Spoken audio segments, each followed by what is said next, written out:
It is time.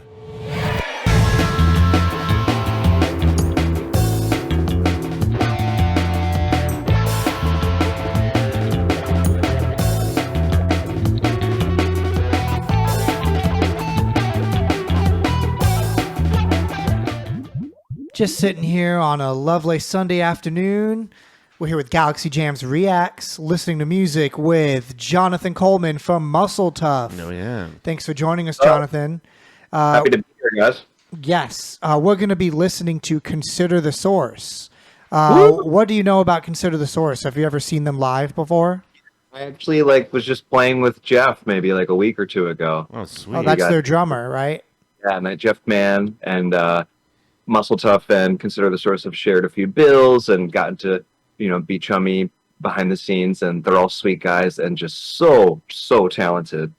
Yeah. And I've actually been seeing Consider the Source for years, maybe since like 2007 or 2006. They had like a different drummer, and was living in Pittsburgh at the time, and it's just amazing to see people stick with it and get to have a real success and career. So, cheers for the Source. And I like how they're morphing because they jumped in and did this like hybrid acoustic city winery tour, which I think is great because then they can just fall back on that, whenever they need to change a pace. And I like when bands are able to adapt, right? And chase, whatever leads they can get while still maintaining what they do.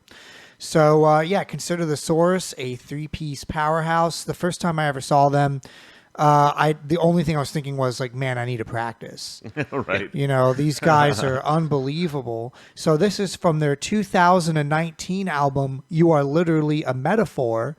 This is Consider the Source with their song Unfulfilled and Alienated. Yeah, they just jump right into it.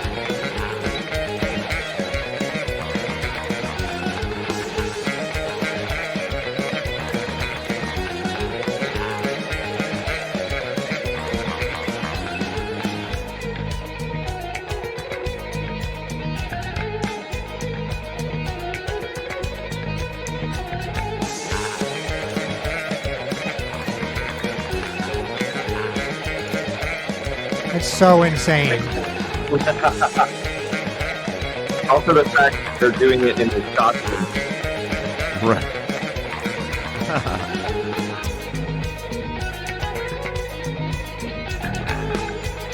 I wish they just played on stage looking like that.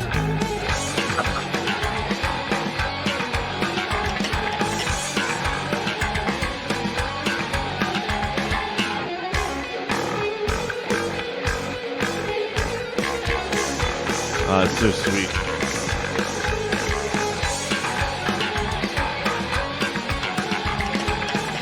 Holy shit. Look how fast he is, man. He's quick. Super quick.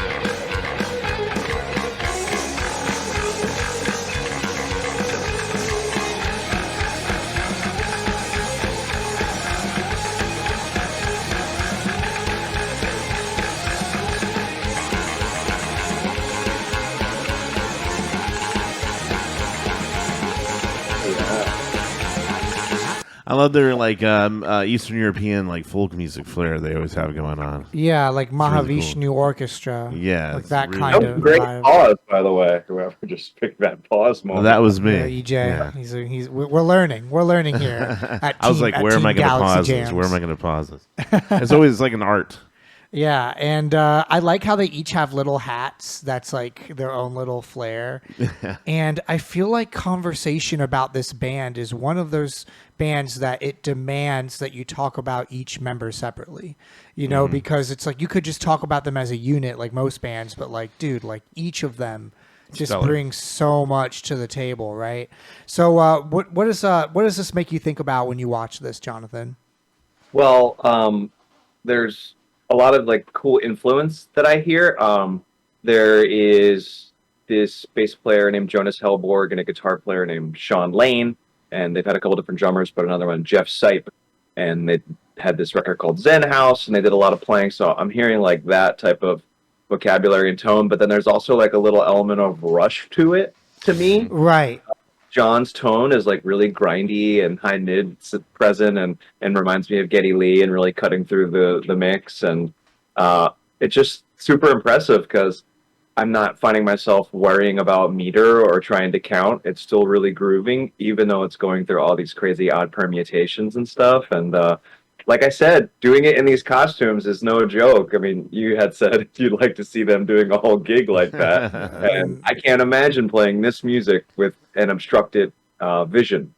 Oh yeah. And also another thing is I like how they're making really complicated music without being pretentious, which I think is really, really hard. When you start doing like that prog thing, it can be really, really easy to just like do things just to do it, and like you lose the soul and it just kind of becomes this like sterile, like, you know, weird just for the sake of being weird. And like I like what they do is they're so like every single thing is different. Like you never know what's going to come next, which is really, really hard to do while still keeping like a spirit of, you know, like I'm like familiar with how they're playing in terms of I'm like connecting with them, you know?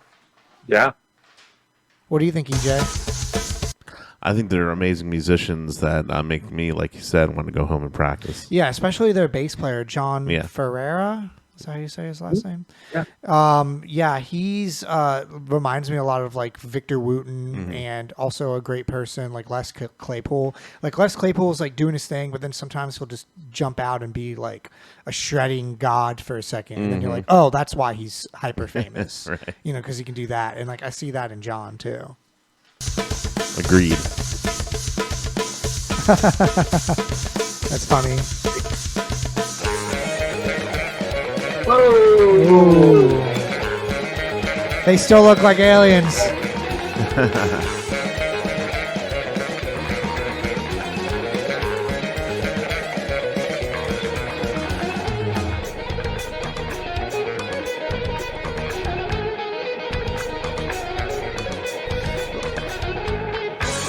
Like they can't even think about what they're doing, or else they'll like mess up. You know? Yeah. Wow.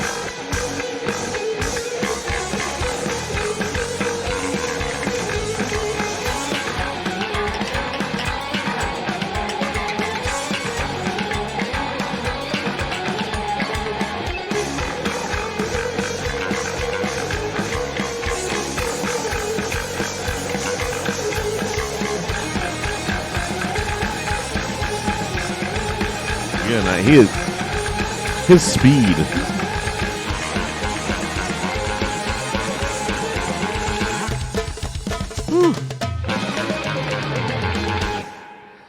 Yeah! Wow. Yeah. His speed is just incredible. Yeah. And when I say his, I mean all of them. I think that being a 3-piece band without vocals and without like a backing track is like super duper duper duper hard to do. And, you know, they fill out the sound so well because of just like, you know, everything that they're doing. It's like crazy. Yeah, just their playability. Yeah. And, Leaves me speechless. I don't know. yeah. So It you really said does. that, I know it is really good. Have you ever listened to them before? Oh, yeah. You said that you've played some shows with them before, Jonathan? Just like festival dates. We were both on something called Fly Day last year, and we played before they did, so it's cool. We got to hang and catch each other's sets, and you know, I got to play with Jeff a little bit. He moved closer to Philly. We did this thing called Funkin' Bowl that I host together, and then we just got together like a week ago and did some jamming with a friend of his. So I'm glad he's in the area. Yeah, I see that you work hard to be in the music scene that you're in, you know. So tell me about that. Are you from Philadelphia? Are you from Pennsylvania area? I am. I was born here in Philly, and I've lived some other places, but now my roots are back here. And I have been playing in and around the Philly scene probably since about like 2011 or 2012. Okay. Before that, I had gone to college in Pittsburgh, lived there for a while, spent a bunch of time in New York, moved to LA for a while, and then eventually found my way back to Philly. Is it wrong for me to ask what are some of your favorite Philly cheesesteak places? No. I really like Steve's Prince of Steaks. Oh, I've tried it. Their steaks is like it's not chopped up. It's like big pieces, right? Yeah, I like that vibe sometimes. I like John's roast pork. their cheesesteak is really good. That's in that shopping center, right? Reading Terminal Market. Not in Reading Terminal. It's in South Philly. They call the area Pennsport. Cool. But I like Bibbles, and if it's Oh, between, that's my favorite. I like Pat's and Geno's. I like Pat's over Geno's. Do you like D'Alessandro's? I do. Yeah. Yeah, that place is good. I haven't had a chance to go there, at least a long time ago. I was there, so I haven't. What, D'Alessandro's? I've never done the cheesesteak thing. Oh, Believe it or not, really? I've never done it. Where are you guys from? Norfolk, Virginia. Yeah. Which is about 2 hours south of Richmond. I've seen whenever I'd go see the Disco Biscuits, we would always make a pilgrimage to D'Alessandro's. And then I'd go to Ishkabibbles and grab one to go and eat it like after the show. That's the move.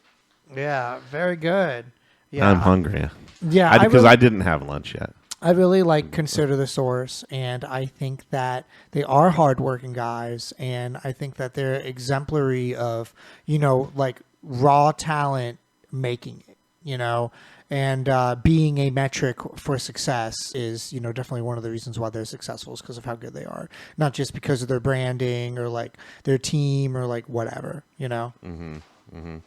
I just, when we were talking with Gabriel on our show, what was it, 5 or 6 things ago? Yeah. I don't know. Trying to remember sometimes. Yeah. He was really interesting and really talked a lot about the Eastern European influence in their music. Yes. And we ended up kind of putting up some stuff ourselves that kind of had that in there as well. And he was like Mammal Hands. Yeah. Some other things that he really enjoyed. He's one of those artists that his influences sound exactly like his music sounds. Yeah. And a lot of artists isn't like that, like what they listen to is different than what they're putting out there. I've noticed, but his stuff sounds just like Consider the Source. Oh yeah, he loves it. Hi, this is Mike with Galaxy Jams Reacts. We hope that you enjoyed that React video. Be sure to check out the links below of when we're going to be live streaming our next show and also how to watch full episodes. Please hit that subscribe button. Every single one helps.